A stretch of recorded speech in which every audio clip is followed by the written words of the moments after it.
Hello everyone, welcome back to my little world. I'm Katie and I'm here today with Charlie, and I also have my baby here. And I would like to welcome you to our post Easter video. I'm pondering changing one of the babies and chatting with you about something that's been on my mind, but I could not resist, guys. I wanted to share Vivi because I look at this cute outfit, first of all. That is that Zara set that I got for Karolinka, but it was too huge. And I was really disappointed. But it fits Vivi perfectly. Oh, look at that. Those little frills and floral um, print. You have a smoked detail on front. It's just so cute. She looks so cute. I love her. Love her in this.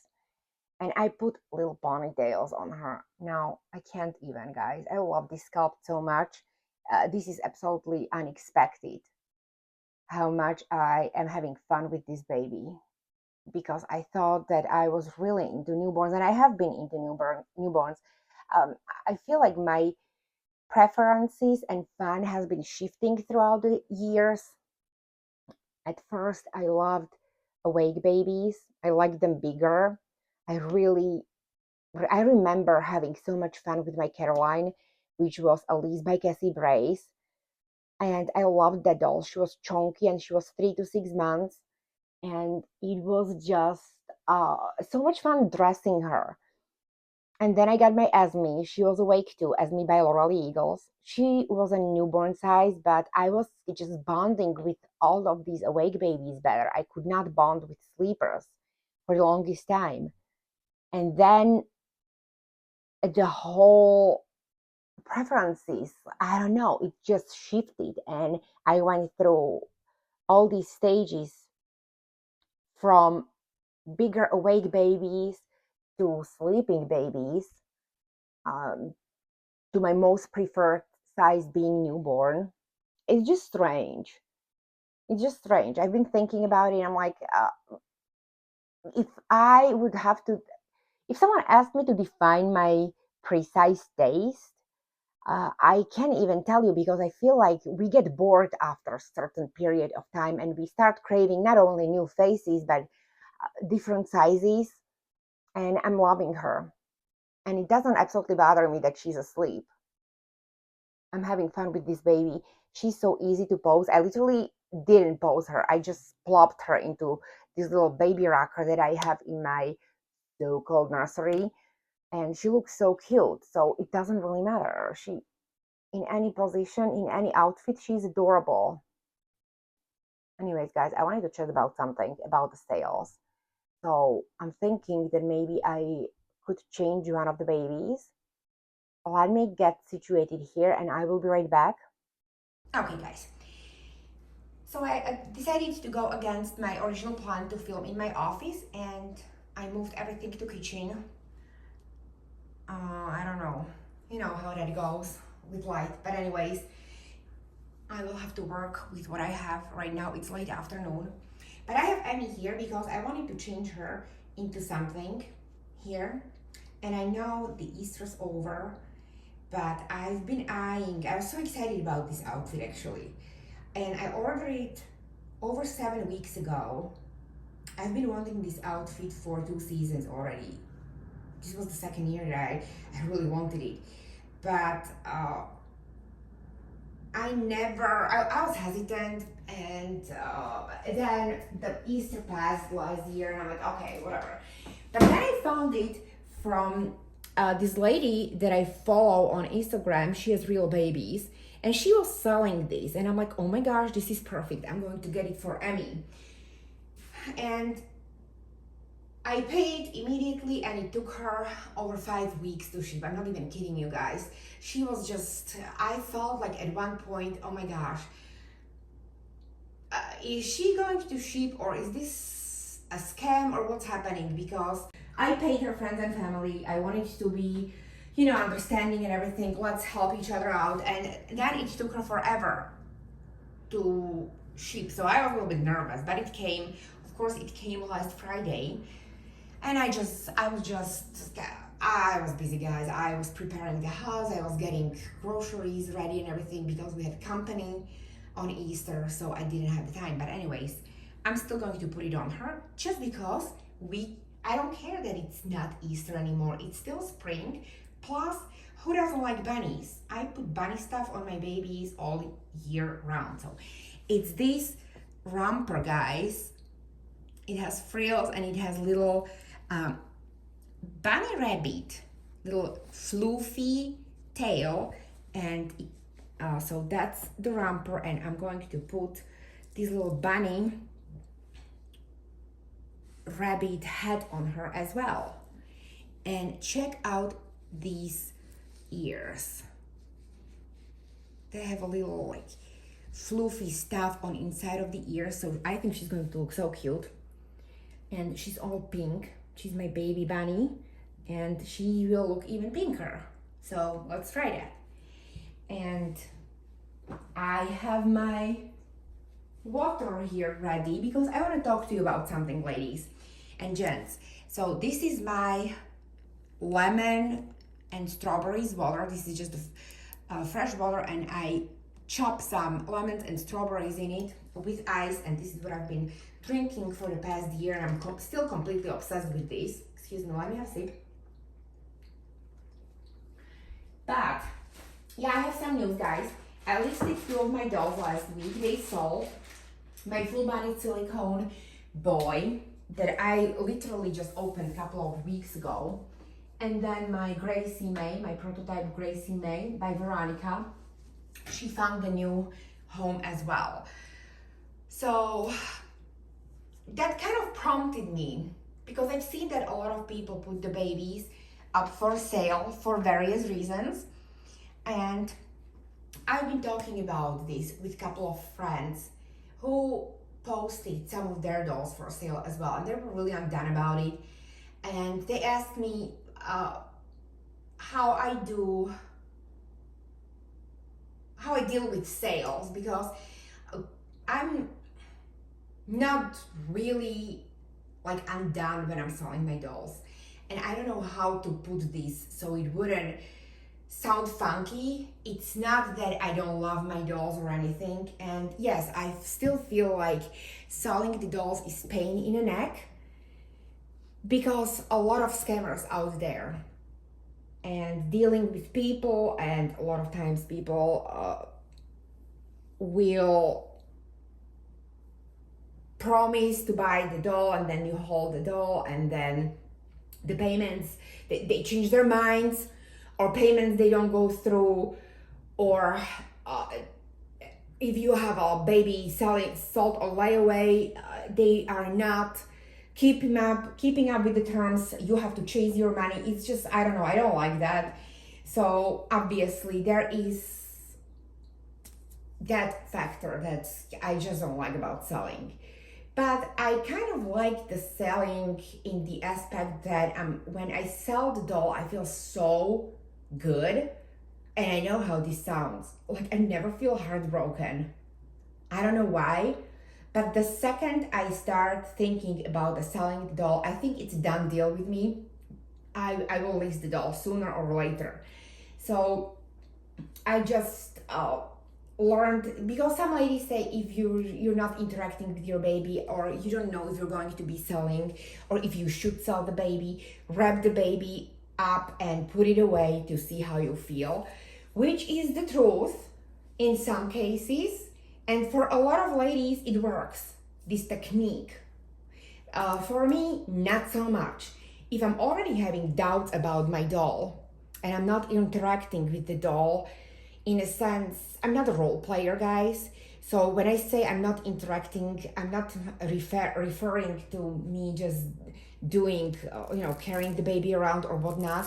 The second I stop shopping for the baby, or I'm not inspired, or I feel like, I don't have this vision for the photo shoot or whatnot, it's usually the done deal for me, unfortunately. So me just wrapping up the doll, I learned this because I've tried these techniques. It's usually just prolonging of inevitable. and in the end I will still sell the doll. So I don't do that. I usually just list the doll and see what happens. I always say that I find selling to be a good thing, at least for me. It's not only that we gain some money back to our accounts from the sales, or get the money to get the new baby, maybe to refresh our collection, or to regain some of the much needed space, whatever your reason is. I look at it as a good thing. It's a brand new beginning for the doll. And instead of the baby just being wrapped in a box or being stored away and not being enjoyed, instead of that, the doll can shine again at someone else's possession. And it happened with few of my babies. I could just not bond, or I bonded. I love the doll. It was nothing wrong with the artistry. It was just something, I just didn't click with the baby. And it happens. And it doesn't have to do anything with the artistry or the flaws, the doll having any flaws or anything. The artistry may be absolutely perfect and everything, but just magic doesn't happen for me sometimes. And I like to use this form because it is emotional hobby, and for me it's magic. Sometimes with the most planned and awaited dolls, it doesn't happen. And with the babies like Pickle, that I wasn't really planning on getting the Pickle baby when the sculpt came out, and for the longest time. And look at that, I just clicked with that sculpt, and I decided to get my own after holding a couple of the babies at my meetups, and I love that doll. She brought me so much joy and fun, and it's something different. But she wasn't exactly the most planned baby in my collection, versus my Silicone boy. He was planned, he was awaited, excuse me. And I feel so bad for the artist, for Daniela and for Ulrike, because Ulrike was so kind to pour me this special baby, and Dani literally poured her heart into painting and rooting that baby. She did not miss any detail or anything. But and when the baby came, I loved him. I still love that baby because he's on a layaway, so it's going to take a couple of weeks for his new mama to pay him off. So he's still here. I'm just not interacting with him anymore. I already packed him, and he's waiting to be shipped. I'm just getting some small bits and pieces for the new mommy. But otherwise, once I sell the doll or someone puts the deposit on a doll, I stop interacting with the baby because I consider it sold. So he's still here, and I still love him. As a matter of fact, I was wrapping him up last week, and I sent a couple of the pictures to his mama, and I was admiring still the artist, and I'm like, did I do the right thing? Because he's beautiful, and I have been liking the boys in my collection, and I still am looking for that special bond. But it was just not there, and I feel, okay, I would rather sell this doll while he's new, while I literally changed him twice, than just keeping him around and trying to sell him and lose humongous amount of money on that baby. It's just, I am practical like that. I don't want to be losing huge amounts of money. I mean, who wants to? But I feel like it's just easier to let them go. If give it some time, give it few weeks. But if it's just not happening for me, it's just not happening for me. And I know this is an emotional hobby, and I think a lot of people are nervous to be selling, not only because of the scammers and all those shady situations that we are witnessing in this community, and chargebacks and all that shebang, but I feel like also my biggest problem with selling is not even that. I don't mind questions when people are asking. I do realize and I do recognize that my dolls are extremely expensive. Even the vinyls, it's a couple of thousands for each doll. So I know it's a lot of money and people want to be sure. So if they have a lot of questions, I don't mind. Even if you don't end up buying my doll, I do not mind. How I prepare for sales. The second I decide to sell the baby, I take the pictures and I do the video, guys. I do the video of when it's the silicone, I undress the baby completely and I do the detail video. I go very closely with the camera.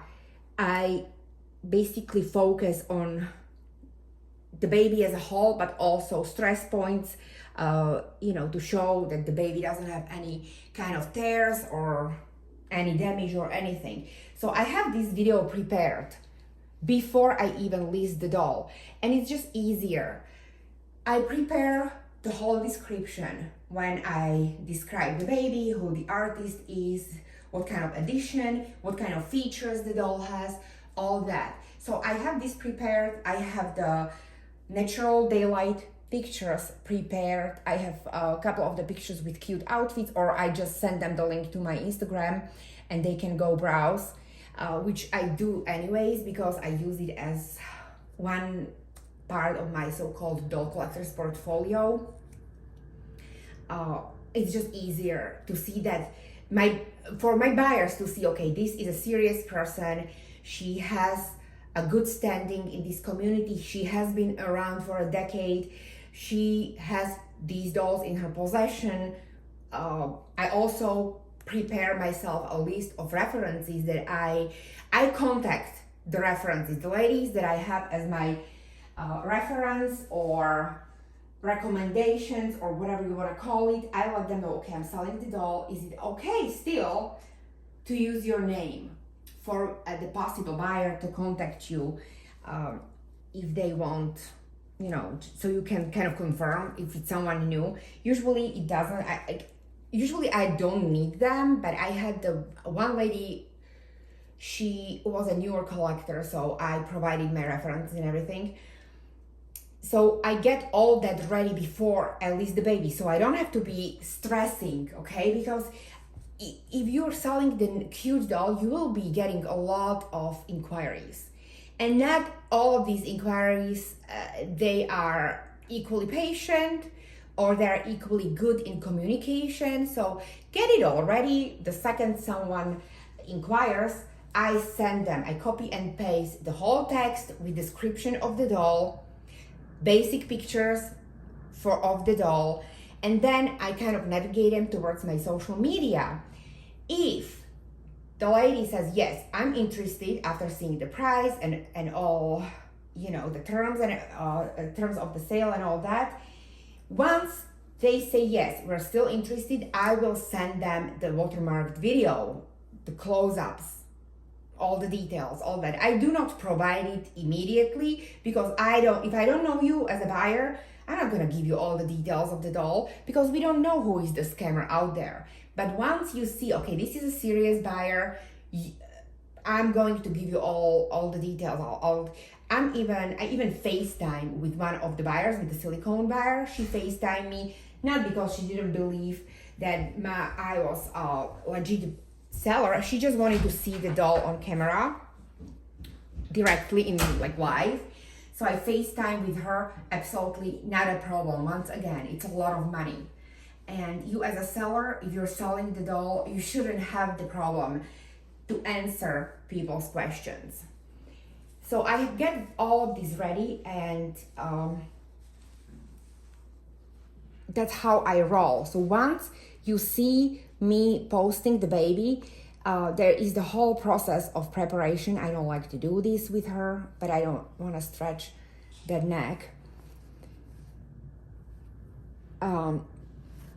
Where was I? So once you see me posting the baby for a sale, there is the whole preparation process already at works.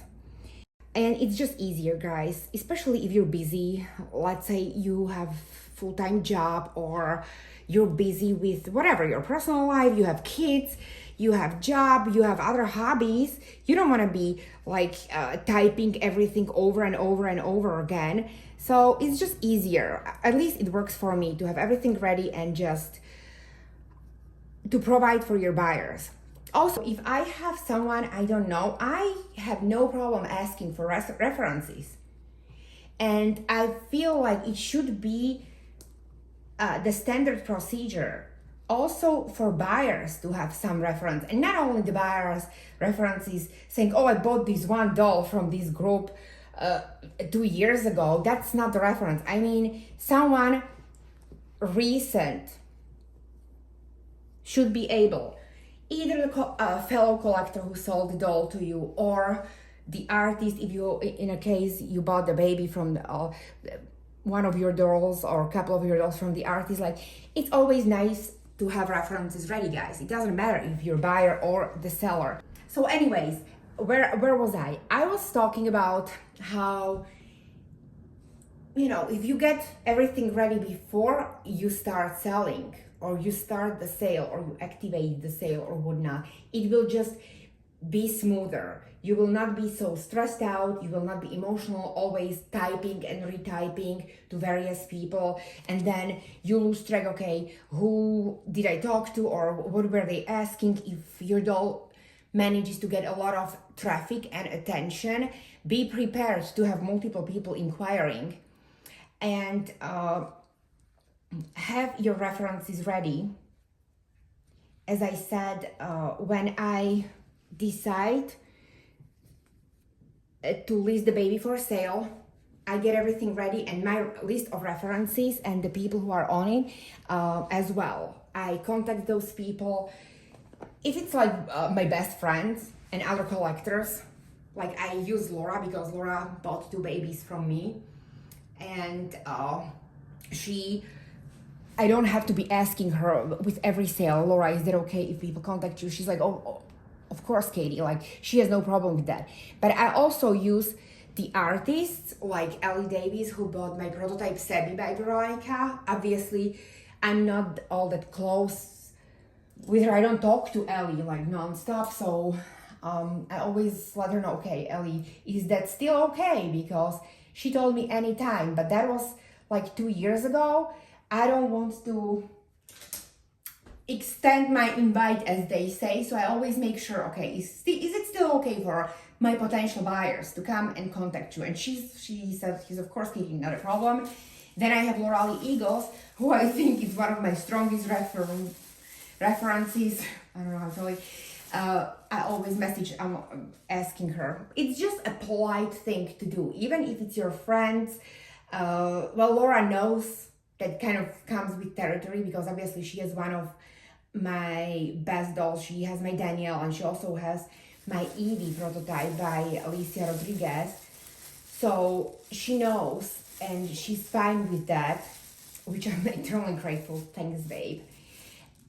But yeah, if you have the artist, just let them know your references, and it's just easier. But also, I wanted to say that these days,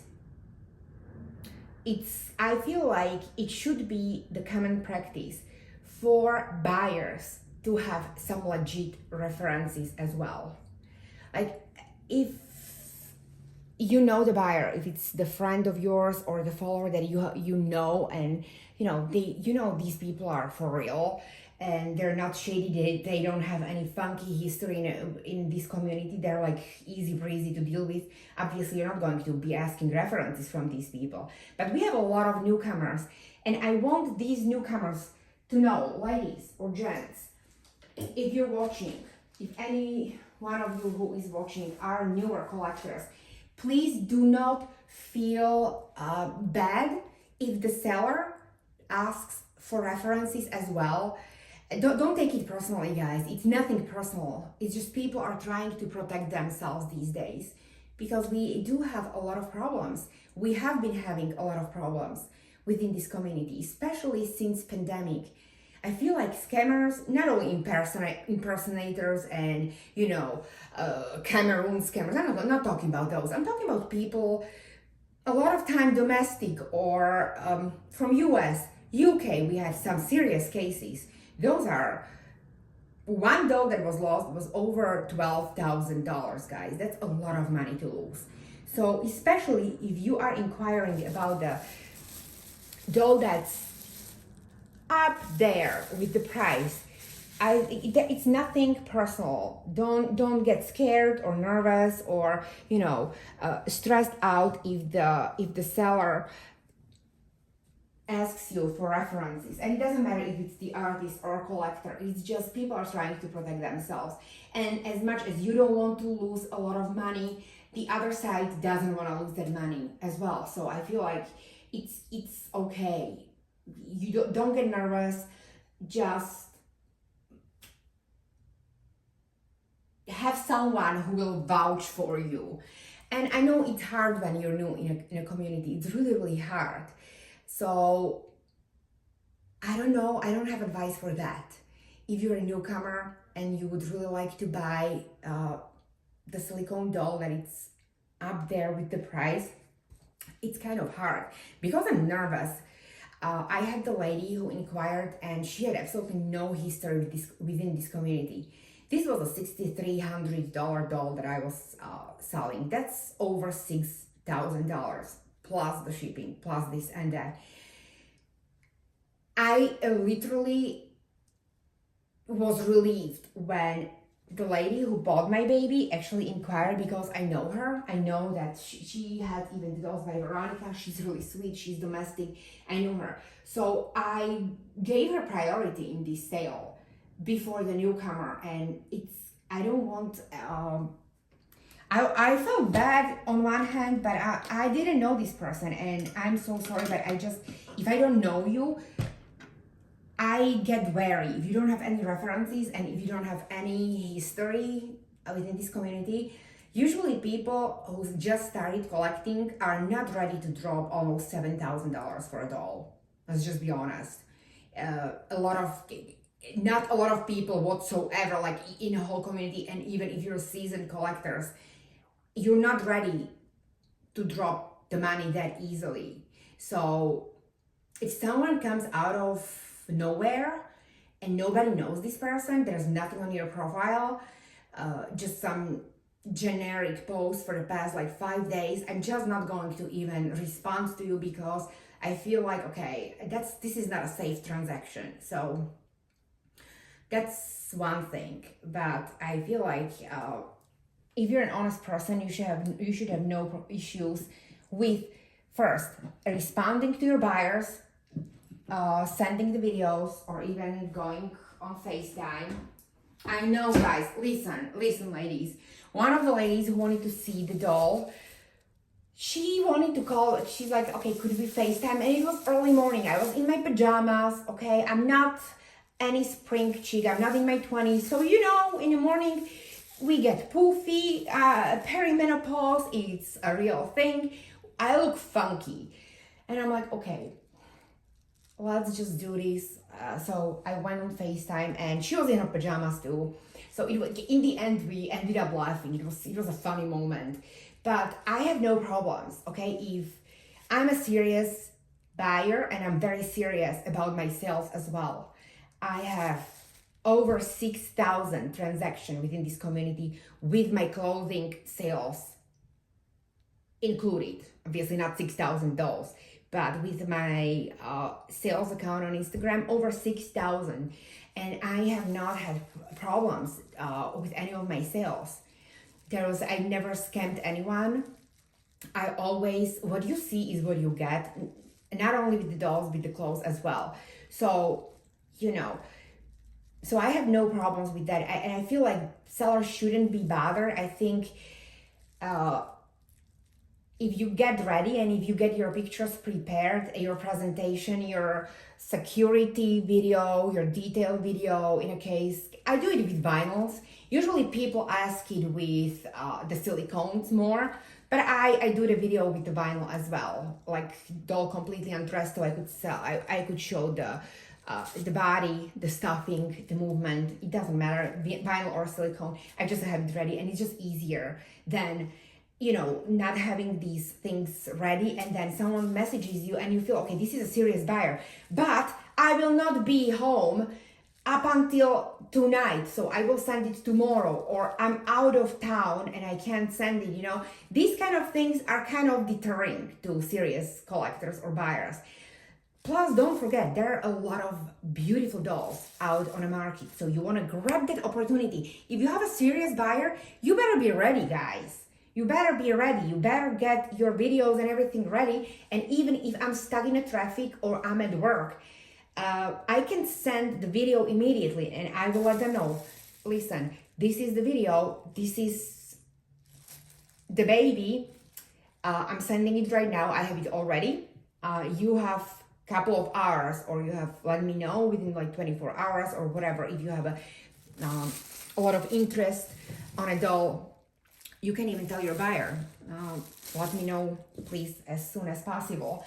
And you can just send it and let them ponder, let them, either if they want it or they don't want it, but you will do your part. So it's just, these are kind of like my tips, guys. I'm going to use, this is the bow cover. I did a video about like 7 years ago. I use these as protectors. If I'm using, because I use the medium size, I have the small size, but I don't want these parts to be squishing into her silicone. So this is just basically loose. It looks funky. She looks like she's in a food industry, but I put this little bunny thing on her. Oh my gosh, I love her in this. Ugh, you're so cute. Look at you, baby. Look at you, Emmy. Oh my goodness. Look at that.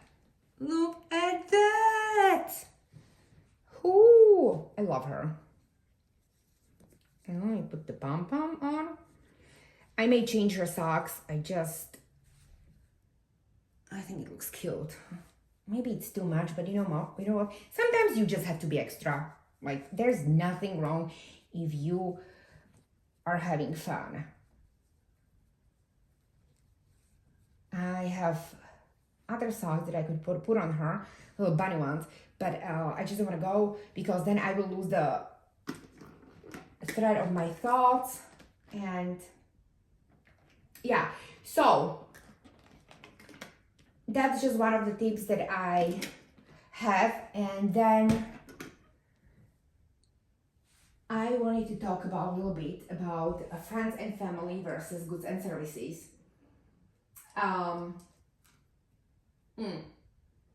Let me have a sip of water here, ladies. So this is Emmy. Before I continue, I'm going to put this preemie pacifier in, and I don't need any kind of lubricant on that because it's so tiny, it goes in perfectly. And look at that. Look at her. Look at this baby. Oh my goodness, I love her. I freaking adore this baby, guys. So now the payments, the dreaded way of payments. How should we be paying? Obviously, I'm not going to tell you what to do because everybody has to decide for themselves how you feel comfortable. I don't hold it against people if they don't feel comfortable with friends and family. I just want to talk a little bit about why people choose friends and family, the sellers. Majority of the people who were saying, well, it's the scam. If someone is asking friends and family, don't do it because they can scam you and you will never be able to get your money back or open the chargeback. That is not correct, guys. You can file for a chargeback. I shouldn't be telling you this since I'm the seller and but yes, you can. People are asking friends and family. It's not because they want to scam you, and it's not all the time, or at least for the majority of the time. It's not even about the fees, the PayPal fees, because you can add the fees to your final price, to the lowest price that you are willing to go or accept, add the fee. It's not about that. The problem for me is not even I'm nervous about the scammers, because you can pull the chargeback even with, if your buyer pays friends and family, they can still uh, pull the chargeback scam on you. That's not about that. My problem is the taxes. If you cross the certain threshold on PayPal, they will tax all the money that you received within the tax period. Within that year, you will be paying income tax. Now, let me finish this, guys. Don't get upset. I know that some people, they will be like, I don't care. I am the collector. I'm not the artist. And I'm not right now advocating for friends and family or against it, okay? I'm just going to tell you how things are with me as a collector. Is it the correct way? Is it the right way? What the artists are doing? I'm not here to be judging that. I'm not the artist. I pay at this point all of my artists except of one, except of my Lillian Breedveld silicone. For the blank kit, she invoices you, so you pay the fees, you pay the tax, you pay all that. But all the other ones, I paid friends and family. I know that Doris, for her blank kits, she's also sending invoices. But all the other artists, vinyl or silicone, I pay them friends and family, because at this point, the artists that I work with, they're also my friends.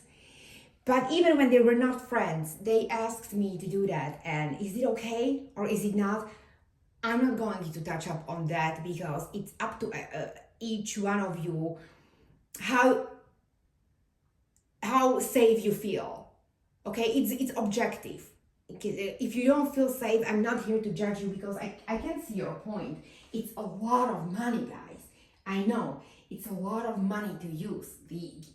If it's, especially when it's in thousands and thousands of dollars. But now I think people want friends and family or Zelle payments or whatnot, these kind of types of payments, simply because they don't want to pay the taxes. So I also want to say that if you're an artist and you're selling the doll, and even if something happens to the doll in a transit, or the doll is stolen or damaged or whatnot, you're not losing as much money as the buyer, as the collector, as me. And if I'm selling the doll, I'm already discounting the doll. It doesn't matter that I'm selling the dolls in a perfect condition. And yeah, some people are saying it's not perfect condition. It's not like you just opened the doll. Yes, but I can guarantee you that if you saw my dolls the day of the box opening and the year or 2 years later, they look exactly the same. Exactly. The only dolls that I had revarnished, there were two dolls, and I had to have them revarnished. It was years ago, right after I opened the box, because the artist didn't varnish them enough. But they were not revarnished because of me handling the doll poorly. Already losing the money on that. Now imagine if you sell the dolls of a high price tag, let's say two of them, you're gonna be slammed with those income taxes. Illinois income tax is insanely high, as well as other income taxes. I don't know about other countries and how it works there, but I feel, or this is like the reason why I'm asking for friends and family in most of my transactions. Not my clothing, because it's just my clothing sales, I list gazillion of things, and it's just easier and more organized if I invoice you, because then I can print the labels, and it's just easier. But with the doll, I prefer friends and family, because I don't want to pay the tax. I'm not an artist. I didn't make money. I already paid the friends and family. I paid my fees, and I'm now selling the doll and I'm already discounting the doll. I don't make any money on my dolls. I always lose the money. I think like a lot of people. And I don't want to be paying all these crazy taxes. Like some people, they sell a lot of dolls. And it's just, can you imagine? So I feel like, is it okay? Is it not okay? I'm not here, guys, to be judging that. You have to decide for yourself as a buyer. Are you willing to do it? If you don't know the person and if the person is newer or they don't know, they don't have good references, I say don't do it. But if it's someone who has a really good standing in this community, you know, even if something happens, they're not going to let you hanging. I would not let my buyers hanging. It's hard to tell if you don't know the people, though. So I totally get it, especially if the doll is super expensive. So if you don't want to do it, I'm not pushing anyone to do it. I'm just trying to explain, guys, why I think some collectors ask friends and family. It's not to scam you. And it's certainly, it's not the shadiness behind that. It's just, we don't want to be paying income taxes because we're not the artist. Obviously, you have to know who you're buying from. That is the key. And I totally understand that a lot of people are just they're not comfortable paying like that. And I don't hold it against you guys whatsoever. Point of me talking about it is kind of, I wanted to let you know what is one of the reasons why people are asking for friends and family or, Zelle or whatnot. As I said, and it goes for both buyer and the seller. Just go through with the sale or purchase only if you feel 100% comfortable. Especially when it comes to high price tag dolls.